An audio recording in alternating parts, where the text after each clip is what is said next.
Episode 1 की शुरुआत में हम देखते हैं कि टाइम किसी से भाग रहा होता है और उसे चाकू भी लगा हुआ होता है। और वही दूसरी तरफ इमरजेंसी वार्ड में हम किसी को देखते हैं जो जिंदगी और मौत से लड़ रहा होता है। इधर कोई टाइम को गोली मार देता है और उधर हम देखते हैं कि वो हॉस्पिटल में पड़ा हुआ इंसान भी मर जाता है। वो सीन वहीं पर ही कट हो जाता है और फिर हम डायरेक्ट ग्रेट को बेड पर लेटा हुआ देखते हैं। तभी उसे उसके दोस्त का कॉल आता है जिसमें उसका दोस्त उसे जल्दी से यूनिवर्सिटी आने के लिए कहता है। अपनी कैट को खाना खिलाने के बाद वो अपने घर से एग्जैक्टली 1 बजे निकलता है और जब वो लिफ्ट से उतर रहा होता है तो उसे सडनली पैनिक अटैक्स आने लगते हैं। और लिफ्ट से उतरने के बाद फाइनली उसे थोड़ा सा रिलीफ मिलता है और वो बेटर हो जाता है। और फिर वही दूसरी तरफ हमारे दूसरे कैरेक्टर का इंट्रोडक्शन होता है जो कि है कॉन, और ये ग्रेट का बड़ा भाई है। कॉन अपने पापा से मिलने के लिए उनके ऑफिस में जाता है और कॉन के पापा कॉन से कहते हैं कि मैंने तुम्हें यहाँ पर इसलिए बुलाया है क्योंकि मैं तुम्हें बताना चाहता था कि आज से तुम फाइनेंशियल डिपार्टमेंट को संभालने वाले हो। बट इस डिपार्टमेंट के बारे में कॉन को कुछ भी नहीं पता होता है, इसलिए वो अपने पापा से क्वेश्चन करता है कि ये कौन सा डिपार्टमेंट है। फिर उसके पापा उसे बताते हैं कि ये एक सीक्रेट डिपार्टमेंट है जिसके बारे में किसी को भी नहीं पता, लेकिन वो आज उसे बता रहे हैं। और जो इतनी बड़ी कंपनी हुई है उनकी वाली, वो उसी फाइनेंशियल डिपार्टमेंट की वजह से हुई है। और वो कॉन पर भरोसा करते हैं, इसलिए वो चाहते हैं कि वो इस डिपार्टमेंट को संभाले। और वो उसे ये भी बताते हैं कि अगर तुम्हें इस चीज के बारे में और भी कुछ इन्फॉर्मेशन चाहिए तो फिर तुम सामार्क से पूछ सकते हो, क्योंकि जब से ये कंपनी स्टार्ट हुई है तब से उन्होंने ही उस डिपार्टमेंट को संभाला है। कॉन अपने पापा की दी हुई रिस्पॉन्सिबिलिटी के लिए बहुत ज्यादा ग्रेटफुल होता है और कहता है कि मैं कोशिश करूंगा कि मैं आपकी उम्मीदों पर खरा उतरूं। ऑफिस के बाहर निकलते ही उसे एक लेडी दिखती है और वो उसे कॉन्ग्रेचुलेट करती है और कहती है कि आई होप तुम अच्छा करोगे। और कॉन उसे एक प्रोफेशनल सी स्माइल देकर वहां से चला जाता है। वो लेडी जब अंदर आती है तो कॉन के पापा उससे पूछते हैं कि मैंने उससे वो डिपार्टमेंट देके अच्छा तो किया ना।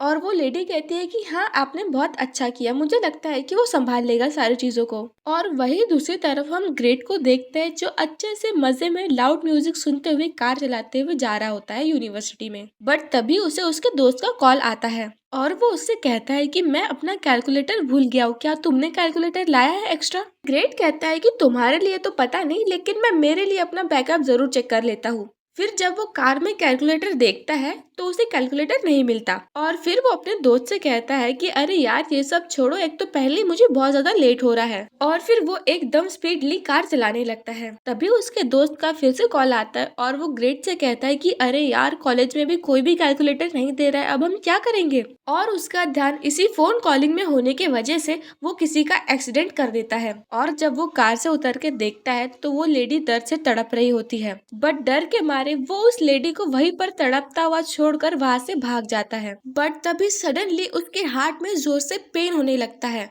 और फिर हम देख पाते हैं कि सारी चीजें फिर से रिवाइंड होने लगती है। और वो एग्जैक्टली 4 मिनट पहले जब उसके दोस्त का कॉल आया था उसी जगह पे पहुंच जाता है, जिसमें उसे उसका दोस्त फिर से उसी कैलकुलेटर के बारे में पूछ रहा होता है। और ग्रेट को कुछ भी समझ में नहीं आ रहा होता है कि जो अभी अभी उसके साथ में हुआ था वो एक सच था या फिर सपना। इसी बात को मेक श्योर करने के लिए वो अपनी कार को भी चेक करता है कि कहीं उसमें कुछ निशान विशान तो नहीं, बट उसकी कार भी नॉर्मल होती है। इसी कंफ्यूजन के साथ में वो फिर से अपनी कार में बैठता है और कार चलाने लगता है, लेकिन इस बार वो कार धीरे धीरे चलाता है। और जब वो उसी रास्ते पे पहुंचता है तो वो बहुत ज्यादा कॉन्शियस फील करता है और एकदम स्लो स्लो कार चलाता है इधर उधर देखते हुए। फिर हमें पता चलता है कि एक्चुअली में वो लेडी सुसाइड करना चाहती थी, इसलिए जब वो ग्रेट की कार देखती है तो वो उस कार के आगे में कूद जाती है, जिसकी वजह से इस बार भी उस लेडी का एक्सीडेंट होता है, लेकिन उतना बड़ा एक्सीडेंट नहीं हो पाता। बट इस बार ग्रेट वहां से भागने की जगह उस लेडी की मदद करने का सोचता है। वो लेडी तो उसे बार बार मना कर रही होती है कि वो उसे यहीं पे छोड़ के चला जाए, बट फिर भी ग्रेट एम्बुलेंस को कॉल कर लेता है।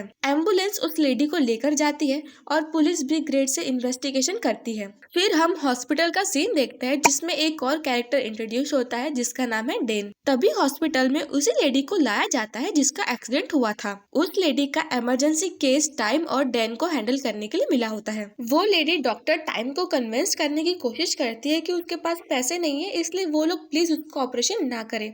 बट टाइम उससे प्रोफेशनली कहता है कि आप इन सब चीजों की चिंता ना करें, ये एक इमरजेंसी केस है तो फिर आपको इस चीज के सारे बेनिफिट्स मिलेंगे। फिर वो लेडी टाइम को सच सच बता देती है कि वो जानबूझ के कार के आगे आई थी क्योंकि वो जीना नहीं चाहती, इसलिए अगर वो लोग उसका ऑपरेशन ना करे तो ज्यादा बेटर रहेगा क्योंकि उसे ऐसे भी मरना है। टाइम एक डॉक्टर होने के नाते उससे कहता है कि आप कहीं पर भी मर सकती है लेकिन यहाँ पर नहीं। डैन उस लेडी से उसके रिलेटिव के बारे में पूछता है और वो औरत उससे बताती है कि उसका एक बच्चा है लेकिन वो उसके साथ में नहीं रहता। फिर डैन उसे कन्विंस करने की कोशिश करता है कि अगर आपके बेटे को पता चला कि आप किसी भी तरीके की हेल्प लेने के लिए तैयार नहीं है तो उसे बहुत बुरा लगेगा। फिर वो लेडी कन्विंस हो जाती है। कुछ देर बाद हम देखते हैं कि उस लेडी का ऑपरेशन होने वाला होता है और टाइम का सीनियर उसे ये ऑपरेशन करने की अपॉर्चुनिटी देता है। टाइम की स्किल्स पहले से ज्यादा इम्प्रोवाइज्ड भी हो गई है, इसलिए उसका सीनियर उसे प्रेज भी करता है। ऑपरेशन फिनिश होने के बाद जब टाइम अपना हैंड वॉश कर रहा होता है तभी उसका सीनियर आता है और उससे ये कहता है कि इस सर्जन की ट्रेनिंग खत्म होने के बाद अगर तुम यहाँ पर जॉब करना चाहो तो फिर कर सकते हो। बट टाइम ने ऑलरेडी माइंड में सोच के रखा है कि ये ट्रेनिंग कंप्लीट करने के बाद में वो किसी प्राइवेट हॉस्पिटल में ही काम करेगा, इसलिए वो ये ऑफर पोलाइटली मना कर देता है। बाद में फिर हम देखते हैं कि डैन टाइम से उसकी सर्जरी के बारे में पूछता है। टाइम उसे बताता है कि उसकी सर्जरी तो ठीक थी लेकिन पहले तुम मुझे ये बताओ कि तुम्हारे हाथ में ये किस चीज का बॉक्स है।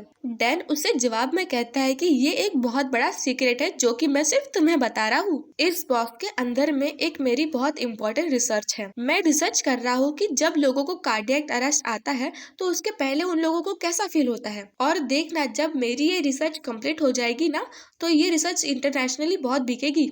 बट तभी टाइम को उसकी गर्लफ्रेंड का कॉल आता है और फिर उसका दोस्त उससे कहता है कि अच्छा चलो ठीक है, अब तुम अपनी गर्लफ्रेंड से बात करो, मैं यहाँ से चलता हूँ। और वही हम दूसरी तरफ कॉन को देखते हैं जो अपने प्राइवेट इन्वेस्टमेंट डिपार्टमेंट को देखने के लिए आया होता है। और इस लोकेशन को देखकर हमें साफ साफ पता चलता है कि ये जगह एक्चुअली में बहुत सीक्रेट है क्योंकि इस जगह के आसपास में ऑलमोस्ट पूरा पानी भरा पड़ा है। और कॉन के डैड के कहने के मुताबिक वो सबसे पहले सामान से मिलता है जिससे इस जगह के बारे में सारी इन्फॉर्मेशन पता है। फिर जब वो अंदर जाने के लिए गेट खोलता है तो हमें पता चलता है कि ये जगह सिर्फ और सिर्फ बाहर से लॉक होती है, अंदर से नहीं। बट कौन इस जगह का ओनर है, इसलिए उन लोगों ने इसके लिए एक प्राइवेट की भी बना के रखी है जिससे वो बाहर निकल सके। बट जब कौन उस जगह में एंटर होता है तो उसे वो जगह उतनी खास नहीं लगती है और वो क्वेश्चन मार्क वाली टोन में सामान से पूछता है कि ये इस जगह से बहुत ज्यादा पैसा आता है कैसे। फिर सामान उसे बताता है कि यहाँ पर ऑनलाइन गैम्बलिंग होती है जिसकी वजह से ये लोग बहुत सारा पैसा कमाते हैं और बॉर्डर पे इनके 3 कसिनो भी है जिसके बारे में कौन को भी जल्द पता चलेगा। और इतने सारे एम्प्लॉयज में हमें सिर्फ एक लड़की बहुत शुश फील होती है बिकॉज वो सस्पेक्टिंग आइज से कौन को देख रही होती है। सामान कौन को इस जगह के बारे में इंफॉर्मेशन दे रहा होता है कि तभी वही लड़की पानी का ग्लास लेकर अंदर आती है। बट सामान उसे वहाँ से भगा देता है कि नेक्स्ट टाइम से बगैर पूछे तुम कभी भी अंदर मत आना। फिर हम एक और कैरेक्टर को देखते हैं जिसका नाम है टोंकला और ये है कौन का बॉयफ्रेंड। टोंकला किसी से कॉल पर बात कर रहा होता है तभी उसकी डोरबेल रिंग होती है। फिर हम ये भी चीज नोटिस करते हैं कि कौन के आते बरोबर टोंकला एक चीज अपने बुक में छुपा लेता है और फिर वो सीधा जाता है अपने बॉयफ्रेंड को हक करने के लिए। टोंकला अपने बॉयफ्रेंड को यहाँ देखकर सरप्राइज होता है, इसलिए कौन उसे बताता है कि एक्चुअली में वो उसे मिस कर रहा था इसलिए वो उसे यहाँ पर मिलने के लिए आ गया। टोंकला कौन के लिए पानी लाता है और साथ में अपने शर्ट का बटन अनबटन भी करता है। कौन टोंकला को अपने पास बिठाता है और वो उससे कहता है कि मैंने तुमसे कहा है ना कि तुम जॉब मत करो, क्या मेरे दिए हुए पैसे तुम्हारे लिए काफी नहीं है। बट टोंकला उससे कहता है कि कुछ नहीं होता ना, मुझे अच्छा लगता है जॉब करना। बट कौन का थोड़ा सा अपसेट चेहरा देखकर वो उससे पूछता है कि कुछ हुआ है क्या, तुम थोड़ा सा स्ट्रेस लग रहे हो। फिर कौन उसे बताता है कि एक्चुअली में उसके डैड ने उसे एक न्यू डिपार्टमेंट संभालने की जिम्मेदारी दी है और इस डिपार्टमेंट के बारे में उसे बिल्कुल भी पहले पता नहीं था, इसलिए उसे लग रहा है कि शायद उसे उसकी कंपनी के बारे में बिल्कुल भी नहीं पता है। लेकिन फिर भी उसके डैड उस पर भरोसा कर रहे हैं, इस बात की उसे खुशी है और वो चाहता है कि इस चीज को अपना बेस्ट दे और अपने डैड की उम्मीदों पर खरा उतरे। टोंकला आउट ऑफ क्यूरियोसिटी पूछता है कि किस चीज का डिपार्टमेंट, बट कौन उसकी बात को इग्नोर कर देता है और वो उसे किस करता है। टोंकला भी ज्यादा इस चीज को लेकर उसे पुश नहीं करता और वो उसे इनकरेज करता है कि तुम जरूर अपना बेस्ट दोगे और उसे किसी भी चीज को लेकर चिंता करने की जरूरत नहीं है। टोंकला के इनकरेजिंग वर्ड सुन के कौन को बहुत अच्छा लगता है और फिर उन दोनों के बीच में एक मूवमेंट बन जाता है। वो दोनों एक दूसरे को किस करने लगते हैं। उन दोनों का सेकंड राउंड चलने वाला होता है कि तभी कॉर्न को उसके डैड का कॉल आता है और उसे इमरजेंसी में वहाँ से जाना पड़ता है। नेक्स्ट सीन में हम कॉर्न और उसकी फैमिली का फैमिली डिनर देखते हैं। फिर ग्रेट भी उन लोगों को ज्वाइन करता है, लेकिन वो अपनी प्लेट लेके थोड़ा सा दूर बैठ जाता है। ग्रेट के फादर ग्रेट के किए हुए एक्सीडेंट की वजह से उसे चिल्ला रहे होते हैं और उससे कहते हैं कि हमेशा तुम्हारा फैला हुआ रायता मुझे ही क्यों संभालना पड़ता है, क्या तुम लाइफ में थोड़ा सा रिस्पॉन्सिबल नहीं हो सकते हो। बट फिर उसकी मॉम उसके पापा को समझाती है और उनका गुस्सा शांत करवाती है। फिर वो ग्रेट से कहती है कि तुम एक काम करना, तुम उस लेडी से मिलना और फ्लावर लेके जाना और साथ में एक पिक्चर भी क्लिक करना। ग्रेट के पूछे जाने पर कि वो पिक्चर क्यों क्लिक करनी है, तो उसकी मॉम उसे बताती है कि ताकि लोग ये ना बोले कि हम उस लेडी की रिस्पॉन्सिबिलिटी नहीं ले रहे हैं। फिर हम देखते हैं कि कॉर्न ने ग्रेट को उसके अपार्टमेंट के बाहर ड्रॉप कर दिया होता है, बट ग्रेट को ऐसी फीलिंग आती है कि जैसे कि उसकी घड़ी थोड़ी सी वियर्ड है,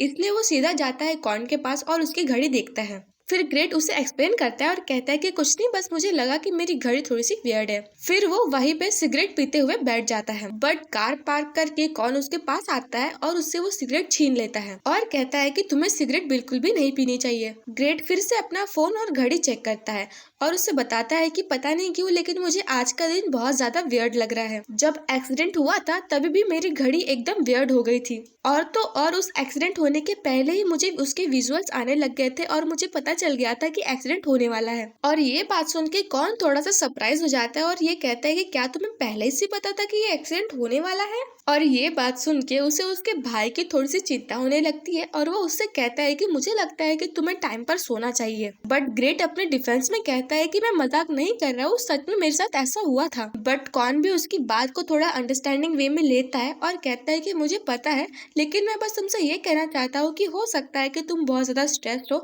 इसकी वजह से तुम्हारे साथ में ऐसी चीजें हो रही है। और वो उससे सॉरी भी कहता है कि आजकल वो अपने भाई को उतना टाइम नहीं दे पा रहा है। और वो उसे लेक्चर देते हुए कहता है कि ग्रेट को अभी अपने फ्यूचर पे ध्यान देना चाहिए, क्योंकि अभी उसका कॉलेज जल्दी ही खत्म होने वाला है। ग्रेट भी फिर हंसते हुए कहता है कि आप तो मुझसे ऐसे बात कर रहे हो जैसे कि आप मेरे पापा हो। बट फिर सडनली वो अपने भाई से पूछता है कि क्या आपको आपकी मम्मी की याद नहीं आती। फिर कौन जवाब में कहता है कि नहीं, पहले आती थी बट अब नहीं आती। और ऐसे ही फिर उसके बाद कुछ मस्ती मजाक करते हुए उनका टाइम बीतता है और इस बात से हमें पता चलता है कि ये दोनों स्टेप ब्रदर हैं। और वही हम नेक्स्ट सीन में टाइम को भी देखते हैं, जो अपने घर पे आ रहा होता है और अपनी दादी को थोड़ा सा सरप्राइज देता है। और हमें पता चलता है कि टाइम की लाइफ में उसकी दादी के अलावा और कोई नहीं है। वो अपनी दादी को इनकरेज करते हुए कहता है कि मैं बहुत जल्दी सर्जन बनने वाला हूँ। सर्जन बनने के बाद मैं बहुत सारा काम करके बहुत सारे पैसे कमाऊंगा, इससे अपने लाइफ की सारी प्रॉब्लम खत्म हो जाएगी और सब ठीक हो जाएगा। बट उसकी दादी उससे कहती है कि मैं बस चाहती हूँ कि तुम पहले जैसे खुश हो जाओ और कुछ नहीं। नेक्स्ट सीन में हम उसी लेडी को तड़पता हुआ देखते हैं और ग्रेट उसको देखकर एकदम डरा हुआ होता है और वहाँ से भागने की कोशिश करता है। तभी ग्रेट की नींद खुलती है, यानी कि उस इंसिडेंट की वजह से ग्रेट के माइंड पर बहुत बड़ा इम्पैक्ट पड़ा हुआ है। इस बार जब ग्रेट को कहीं जाना होता है तो वो लिफ्ट की जगह सीढ़ियों का यूज करता है, क्योंकि पिछली बार जब उसने लिफ्ट का यूज किया था तो उसे पैनिक अटैक आने लगे थे। और वही पैरेलल में हम देखते हैं कि डॉक्टर डेन अपने रिसर्च पर काम कर रहा होता है। जिन लोगों को कार्डियक अरेस्ट आया होता है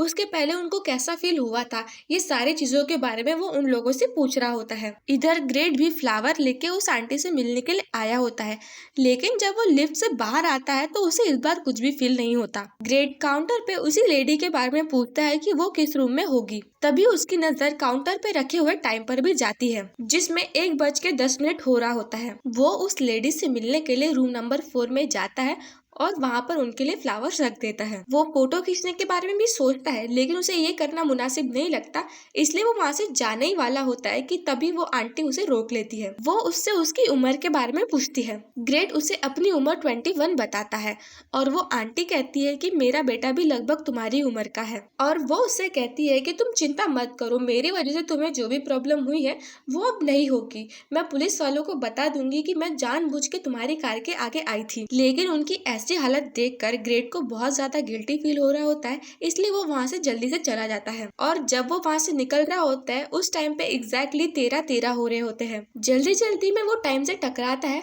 और वो उसे बिगर सॉरी बोले वहाँ से जा रहा होता है। बट तभी सडनली उसे कुछ अजीब सा फील होता है और हम देख पाते हैं कि तब टाइम हो रहा होता है 1:14 और वो एग्जैक्टली पास्ट में पहुंच जाता है 4 मिनट पहले उसी काउंटर पर। और ये सारी चीजें देखकर ग्रेट बहुत ज्यादा पैनिक हो जाता है, इसलिए वो इस बार उनसे बिल्कुल नहीं मिलता और वो काउंटर पर ही उनके लिए फ्लावर रख के वहां से जाने की कोशिश करता है। बट तभी उसकी नजर पड़ती है टाइम पर, जिसे देखने के बाद में उसे कुछ विजुअल्स आने लगते हैं। टाइम जिस रूम में एंटर हुआ होता है उसी रूम के बाहर ग्रेट भी खड़ा होता है और वो उसे देखता है और कुछ सोचने के बाद वो वहां से जाने वाला होता है, लेकिन तभी वो फिर से टाइम से टकराता है। बट इस बार वो उसकी मदद करने के लिए रुकता है और इसी के साथ हमारा ये एपिसोड खत्म होता है। वैसे इस स्टोरी में बहुत सारे क्वेश्चंस है कि ये सारी चीजें क्यों हुई और किस लिए हुई, और इन सारे क्वेश्चंस का आंसर पाने के लिए हमें नेक्स्ट एपिसोड देखना पड़ेगा। तो फिर मिलेंगे अगले एपिसोड में। अगर आपको ये वीडियो अच्छा लगता है तो प्लीज लाइक और कमेंट करना मत भूलिएगा